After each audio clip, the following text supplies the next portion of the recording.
Hi guys, welcome to today talkies. మీరు చూస్తున్నారు today talkies YouTube channel. Guys, ఈ వీడియోలో అయితే కనుక మనం ఏపీ డిఎస్సికి సంబంధించిన లేటెస్ట్ అప్డేట్ అయితే తెలుసుకోబోతున్నాం. అయితే ఏపీ డిఎస్సికి సంబంధించినటువంటి కోర్టు విచారణ అయితే నేడే అయితే అత్యవసర విచారణకు అయితే కనుక మనకి పిటిషన్ అయితే గత 2 రోజుల క్రితం అయితే దాఖలైంది. దానికి సంబంధించినటువంటి అత్యవసర విచారణ అనేది అయితే కనుక ఈరోజు అయితే జరగబోతుంది. అందరిలో కూడా ఆసక్తి రేకుంది, ఏం జరుగుతుంది ఈరోజు, అసలు పరీక్షలు వాయిదా వేస్తారా, డిఎస్సి నోటిఫికేషన్ ఆపేస్తారా అని చాలా మందిలో ఉత్కంఠ అయితే ఉంది. అయితే నిజానికి ఏంటంటే కనుక ఇక్కడ ఈ యొక్క సుప్రీంకోర్టు నిబంధనలు అయితే ఈ యొక్క ఉల్లంఘించి రాష్ట్ర ప్రభుత్వం అయితే చర్యలు తీసుకుంటుందనే దానిపై అయితే పిటిషన్ దాఖలైంది. కాబట్టి ఖచ్చితంగా ఎస్జిటి పోస్టులు అయితే కనుక బీఈడి వాళ్ళకి అయితే అర్హత లేదనేది అయితే కనుక గతంలో సుప్రీంకోర్టు రాజస్థాన్లో అవనివ్వండి, గుజరాత్లో అవనివ్వండి అయితే కనుక ఆ యొక్క ఉన్నత న్యాయస్థానం అయితే ఇచ్చింది. కాబట్టి దాన్నే ఫాలో అవుతూ ఇప్పుడు వెళ్ళాలి. కాబట్టి వాటిని అయితే తిరస్కరించి అయితే కనుక ఈ యొక్క రాష్ట్ర ప్రభుత్వం అయితే చేస్తున్న వైఖరిని అయితే కనుక తప్పుబడుతూ ఈ యొక్క పిటిషనర్ అయితే దాఖలు వేయడం జరిగింది.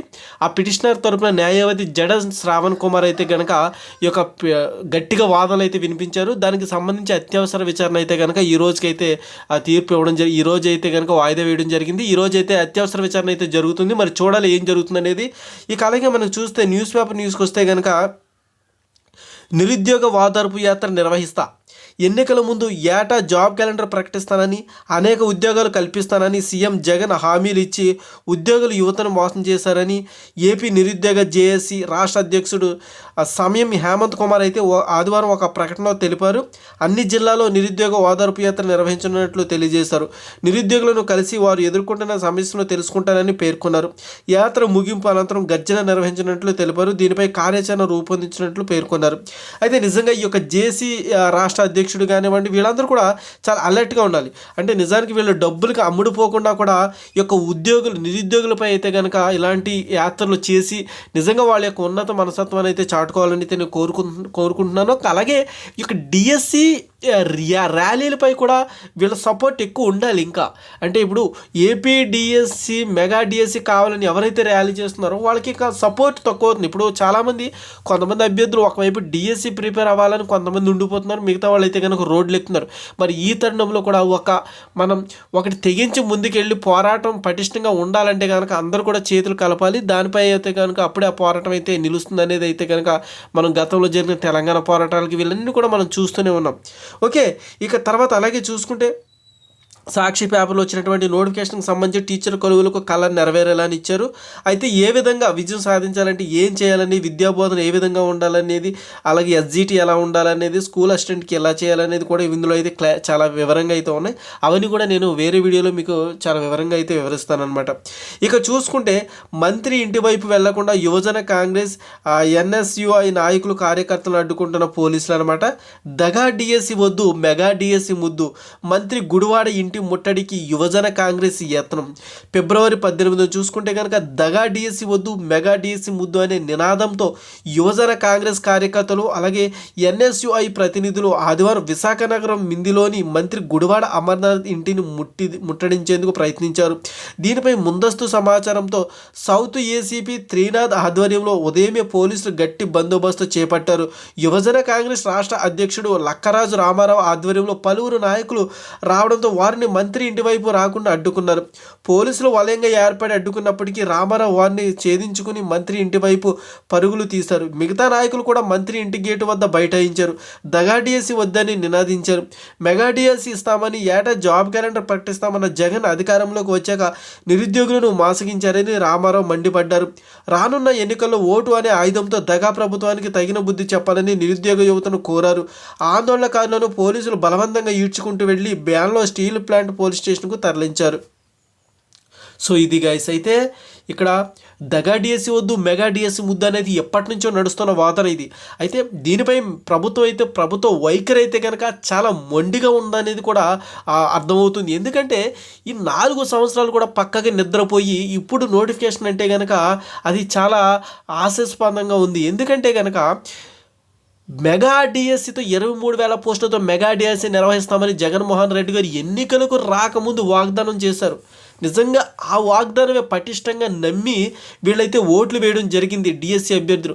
మరి ప్రభుత్వంలోకి వచ్చాక మెగా డిఎస్సి మాట దేవుడెరుగు, కనీసం మినీ డిఎస్సి కూడా ఎప్పుడు లేదు ఈ 4 సంవత్సరాల్లో. అయితే ఈ 4 సంవత్సరాలు అలాగే గత ముందు 2 సంవత్సరాలు యాడ్ చేసుకుని చాలామంది ఉద్యోగులు ఉంటారు కాబట్టి అందరూ ఎక్స్పెక్ట్ చేస్తారు ఖచ్చితంగా డిఎస్సి తీస్తే మెగా డిఎస్సినే తీస్తారులే అని అందరూ అనుకున్నారు. కానీ ఈ తరుణంలో మినీ డిఎస్సి, కేవలం మినీ డిఎస్సి అంటే 6100 పోస్టులతో సరిపెట్టుకోవాల్సి వచ్చింది. అది కూడా ఎన్నో ఎన్నో ఎన్నో వివాదాలు నడుమ. ఎట్లా అంటే కనుక ఒకసారి పోస్టులు లేవని, మరొకసారి 7000 పోస్టులు అని, మరొకసారి 8000 అని, మరొకసారి 12,000 అని, ఇలా రకరకాల వివాదాల వెనుక, రకరకాల ప్రకటనల వెనుక ఈ యొక్క నోటిఫికేషన్ అయితే వెలువడడం అయితే జరిగింది. అయితే ఈ నోటిఫికేషన్ అన్న సక్రమంగా ఉందంటే కనుక అది కూడా తప్పులు తడక ఏంటంటే కనుక షెడ్యూల్ సరిగ్గా లేదు. ఇక్కడ ఏంటంటే అడ్మినిస్ట్రేషన్ ఫెయిల్ అయిందని కూడా మనం చెప్పచ్చు ఈ నోటిఫికేషన్ చూసి. ఎవరైనా షెడ్యూల్ ఎలా ఇస్తారు? టెట్ ఎగ్జామ్ అయిన రోజు డిఎస్సి ఎలా, టెట్ ఫైనల్కి వచ్చిన రోజు డిఎస్సి ఎగ్జామ్ ఎలా నిర్వహిస్తారు చెప్పండి? అట్లీస్ట్ 1 వీక్ అయినా టైం ఉండాలి. ఓకే, అలాగే నోటిఫికేషన్కి తర్వాత మన యొక్క పరీక్ష వ్యవధికి అట్లీస్ట్ ఒక 1 మంత్ అని గ్యాప్ ఉండాలి. అలాగే అప్లై చేసుకోవడానికి 1 మంత్ అని గ్యాప్ ఉండాలి. ఏమీ లేకుండా తప్పుల తడకగా, అట్టహాసంగా, అంటే ఆ ఉలుకులు పలుకులు జీవితం అంటారు చూడండి, ఆ విధంగా. ఎలా అంటే కనుక ఎందుకు ఇదంతా హడావడి? ఎప్పటి నుంచో ఉద్యోగ సంఘాలు అవ్వండి, అభ్యర్థులు అవ్వండి, వీళ్ళందరూ కూడా ఎప్పటి నుంచో డిఎస్సి కావాలని ర్యాలీలు చేస్తూనే ఉన్నారు. మరి ఇలాంటి సందర్భంలో అప్పుడు డిఎస్సి నోటిఫికేషన్ ఇవ్వకుండా ఎగ్జాక్ట్గా ఎన్నికలు 2 నెలలు ఉన్నాయనగా నోటిఫికేషన్ ఇవ్వడం అనేది అయితే కనుక ఇది పక్కాగా ఎన్నికల స్టంట్ అనేది అర్థమవుతుంది. ఇది వైసీపీ ప్రభుత్వమా టీడీపీ ప్రభుత్వం అనేది మనకు అనవసరం. ఎందుకంటే గతంలో టీడీపీ ప్రభుత్వం కూడా కేవలం మినీ డిఎస్సి విడుదల చేసినందుకే తగిన బుద్ధి చెప్పారు. అది కూడా జగన్మోహన్ రెడ్డి గారు గుర్తుపెట్టుకోవాలి. దాని మూలంగా ఈ యొక్క వైఎస్ఆర్సీపీని నమ్మి దీనికి ఓటు వేస్తే కనుక వీళ్ళు కూడా ఆ విధంగా చేయడానికి అయితే కనుక ఈ యొక్క డిఎస్సి అభ్యర్థులు అయితే జీర్ణించుకోలేకపోతున్నారు. ఖచ్చితంగా వీళ్ళైతే కనుక మేము తగిన బుద్ధి చెప్తాం, దగా డిఎస్సితో పాటు దగా ప్రభుత్వానికి కూడా తగిన బుద్ధి చెప్తామని అయితే కనుక మండిపడుతున్నారు అభ్యర్థులు అయితే.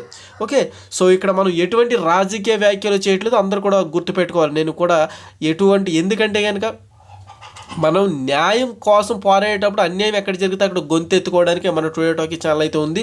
దాన్ని పరిగణలోకి తీసుకుని మీరందరూ కూడా దాన్ని పరిగణలోకి తీసుకోవాలని మీ అందరిని కూడా నేను కోరుతున్నాను. అయితే కనుక ఇక్కడ చూడండి, మనకి నిరుద్యోగ ఆధారపు యాత్ర నిర్వహిస్తామని అయితే కనుక ఆర్టికల్ అయితే వచ్చింది. ఇక మనకి మెయిన్ ఈరోజు అసలు ఏమొస్తుంది, మళ్ళీ పోస్ట్ పోన్ అవుతుందా, అత్యవసర విచారణ ఏ విధంగా జరుగుతుంది, ఈ జడ్జిమెంట్ ఏ విధంగా జరుగుతుంది అనేది అయితే మనమైతే చూడాలి. ఎందుకంటే అందరిలో కూడా బోలంత ఆసక్తి నెలకొంది. ఎందుకంటే కనుక అసలు ఏం జరుగుతుంది, అసలు పరీక్షలు వాయిదా వేస్తారా, టెట్ పరీక్షలు జరుగుతాయా లేదా? అయితే ఆల్మోస్ట్ టెట్ పరీక్షలు అనేది అయితే ఖచ్చితంగా జరిగే అవకాశం ఉంది. ఎందుకంటే దానికి ఎటువంటి ఆటంకం ఉండకపోవచ్చు అనేది నా యొక్క భావన. చూద్దాం. ఓకేనా గైస్? సో కోర్టు కేసు విచారణ కానివ్వండి, మిగతా ఏ అప్డేట్స్ అయినా కానీ మినిట్ టు మినిట్ అయితే అందించడానికి అయితే నేను ప్రతి నిమిషం కూడా మీకోసం అయితే నేను తపన పడుతూనే ఉంటాను. మరొక లేటెస్ట్ వీడియోతో అయితే మీ ముందుకు వస్తాను. అంతవరకు కూడా please watch and today talkies YouTube channel.